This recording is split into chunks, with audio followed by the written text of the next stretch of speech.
श्रीमद् भागवत महापुराण तृतीय स्कंध 24वां अध्याय। इस अध्याय के अंतर्गत आज आप सुनेंगे श्री कपिल देव जी का जन्म। श्री मैत्री जी कहते हैं, उत्तम गुणों से सुशोभित मनु कुमारी देवहूति ने जब ऐसी वैराग्ययुक्त बातें कही, तब कृपालु कर्दम मुनि को भगवान विष्णु के कथन का स्मरण हो आया और उन्होंने उससे कहा। कर्दम जी बोले, दोष रहित हे राजकुमारी, तुम अपने विषयों में सब प्रकार खेद न करो। तुम्हारे गर्भ में अविनाशी भगवान विष्णु शीघ्र ही पधारेंगे। हे प्रिय, तुमने अनेक प्रकार के व्रतों का पालन किया है, अतः तुम्हारा कल्याण होगा। अब तुम संयम, नियम, तप और दान आदि करती हुई श्रद्धापूर्वक भगवान का भजन करो। इस प्रकार आराधना करने पर श्री हरि तुम्हारे गर्भ से अवतीर्ण होकर के मेरा यश बढ़ाएंगे और ब्रह्म ज्ञान का उपदेश करके तुम्हारे हृदय में अहंकारमयी ग्रंथि का छेदन करेंगे।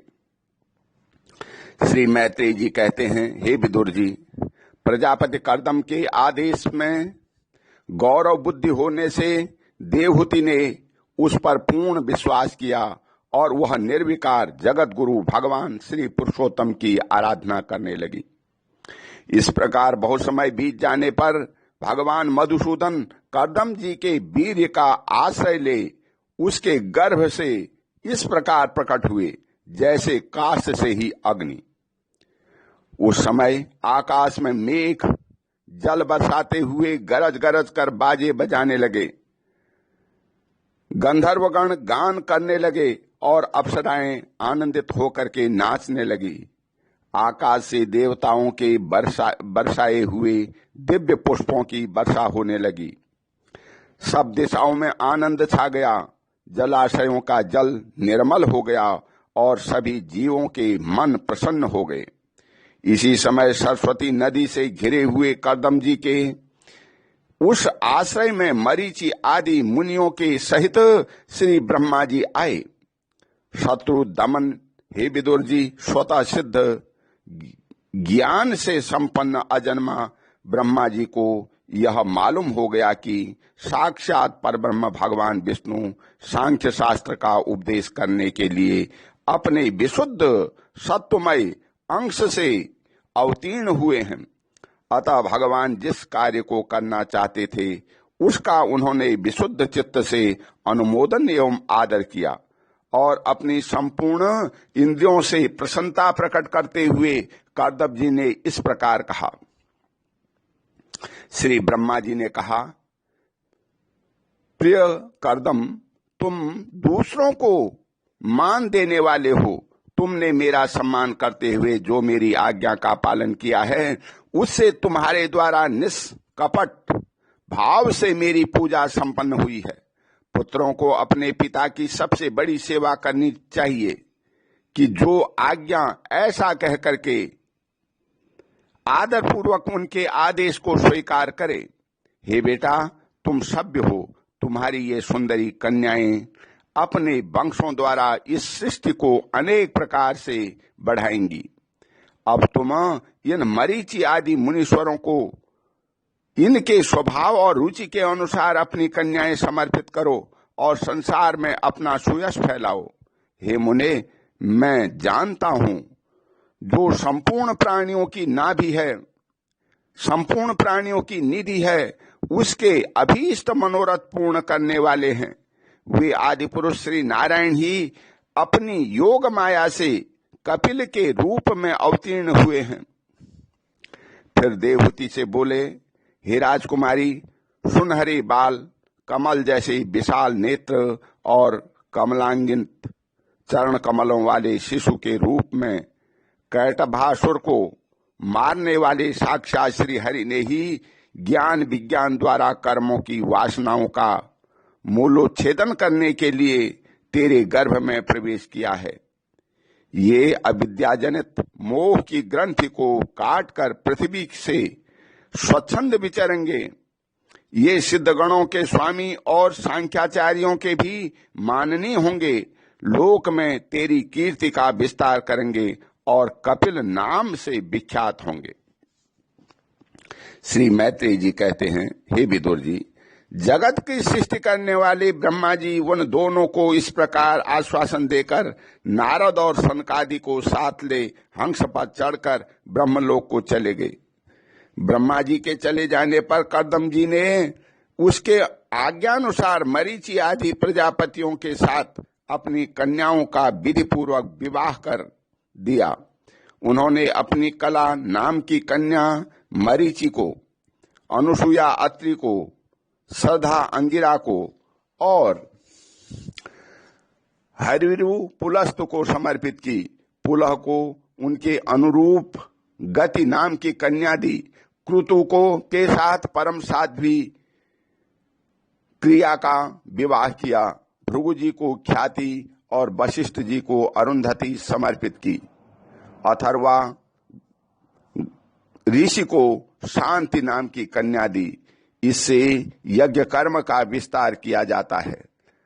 कर्दम जी ने इन विवाहित ऋषियों का अपनी पत्नियों के साथ खूब सत्कार किया। हे विदुर जी, इस प्रकार विवाह हो जाने पर वे सब ऋषि कर्दम जी की आज्ञा ले अति आनंद पूर्वक अपने अपने आश्रमों को चले गए। कर्दम जी ने देखा कि उनके यहाँ साक्षात देवाधिदेव श्री हरि ने ही अवतार लिया है, तो वे एकांत में उसके पास गए और उन्हें प्रणाम करके इस प्रकार कहने लगे, अहो, अपने पाप कर्मों के कारण इस दुखमय संसार में नाना प्रकार से पीड़ित होते हुए पुरुषों पर देवगण तो बहुत काल बीतने पर प्रसन्न होते हैं, किंतु जिसने स्वरूप को योगजन अनेकों जन्मों के साधन से सिद्ध हुई सुदृढ़ समाधि के द्वारा एकांत में देखने का प्रयत्न करते हैं, अपने भक्तों की रक्षा करने वाले वे ही श्रीहर हम विषम लोलुपों के द्वारा होने वाली अपनी अवज्ञा का कुछ भी विचार न कर आज हमारे घर अवतीर्ण हुए हैं। आप वास्तव में अपने भक्तों का मान बढ़ाने वाले हैं। आपने अपने वचनों को सत्य करने और सांख्य योग का उपदेश करने के लिए ही मेरे यहाँ अवतार लिया है। हे भगवान, आप प्राकृत रूप से रहित हैं। आपके जो चतुर्मुख आदि अलौकिक रूप हैं वे ही आपके योग्य हैं, तथा जो मनुष्य सदृश रूप आपके भक्तों को प्रिय लगते हैं वे ही आपको रुचिकर प्रतीत होते हैं। आपका पाद पीठ तत्व ज्ञान की इच्छा से विद्वानों द्वारा सर्वदा वंदनीय है, तथा आप ऐश्वर्य, वैराग्य, यश, ज्ञान, वीर्य और श्री इन छहों ऐश्वर्यों से पूर्ण हैं। मैं आपकी शरण में हूँ। हे भगवान, आप परब्रह्म हैं। सारी शक्तियां आपके अधीन हैं। प्रकृति, पुरुष, महतत्व, काल, त्रिविध, अहंकार, समस्त लोक एवं लोकपालों के रूप में आप ही प्रकट हैं, तथा आप सर्वज्ञ परमात्मा ही इस सारे प्रपंच को चैतन्य शक्ति के द्वारा अपने में लीन कर देते हैं। अतः इन सबसे परे भी आप ही हैं। मैं आप भगवान कपिल की शरण लेता हूँ। हे प्रभु, आपकी कृपा से मैं तीनों ऋणों से मुक्त हो गया हूँ और मेरे सभी मनोरथ पूर्ण हो चुके हैं। अब मैं संन्यास मार्ग को ग्रहण कर आपका चिंतन करते हुए शोक रहित होकर के विचरूंगा। आप समस्त प्रजाओं के स्वामी हैं, अतएव इसके लिए मैं आपकी आज्ञा चाहता हूँ।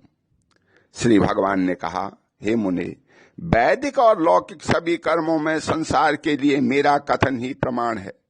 इसलिए मैंने जो तुमसे कहा था कि मैं तुम्हारे यहाँ जन्म लूंगा, उसे सत्य करने के लिए ही मैंने यह अवतार लिया है। इस लोक में मेरा यह जन्म लिंग शरीर से मुक्त होने की इच्छा वाले मुनियों के लिए आत्मदर्शन में उपयोगी प्रकृति आदि तत्वों का विवेचन करने के लिए ही हुआ है। आत्मज्ञान का यह सूक्ष्म मार्ग बहुत समय से लुप्त हो गया है। इसे फिर से प्रवर्तित करने के लिए ही मैंने यह शरीर ग्रहण किया। ऐसा जानो, हे मुने, मैं आज्ञा देता हूं, तुम इच्छानुसार जाओ और अपने संपूर्ण कर्म मुझे अर्पण करने के लिए दुर्जय मृत्यु को जीतकर मोक्ष पद प्राप्त करने के लिए मेरा भजन करो। मैं स्वयं प्रकाश और संपूर्ण जीवों के अंतःकरण में रहने वाला परमात्मा ही हूं। अतः जब तुम विशुद्ध बुद्धि के द्वारा अपने अंतःकरण में मेरा साक्षात्कार कर लोगे, तब सब प्रकार के शोकों से छूटकर निर्भय पद मोक्ष प्राप्त कर लोगे। माता देवहूति को भी मैं संपूर्ण कर्मों से छुड़ाने वाला आत्मज्ञान प्रदान करूंगा। इससे यह संसार रूप भय से पार हो जाएगी। श्री मैत्रेय जी कहते हैं, भगवान कपिल के इस प्रकार कहने पर प्रजापति कर्दम जी उनकी परिक्रमा कर प्रसन्नता पूर्वक वन को चले गए। वहां अहिंसामय संन्यास धर्म का पालन करते हुए वे एकमात्र श्री भगवान की शरण हो गए तथा अग्नि और आश्रम का त्याग करके निस्संग भाव से पृथ्वी पर विचरने लगे।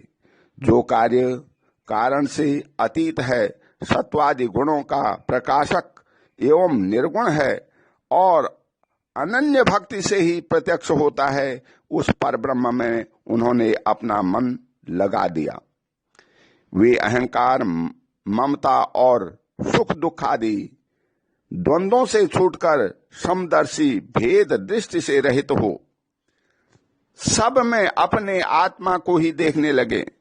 उनकी बुद्धि अंतर्मुख एवं शांत हो गई। इस समय धीर कर्दम जी शांत लहरों वाले समुद्र के समान जान पड़ने लगे। परम भक्त भाव के द्वारा सर्वांतर्यामी सर्वत्र श्री वासुदेव जी से चित्त स्थिर हो जाने से वे सारे कथनों से मुक्त हो गए। संपूर्ण भूतों में अपने आत्मा श्री भगवान को और संपूर्ण भूतों को आत्म स्वरूप श्री हरि में स्थित देखने लगे।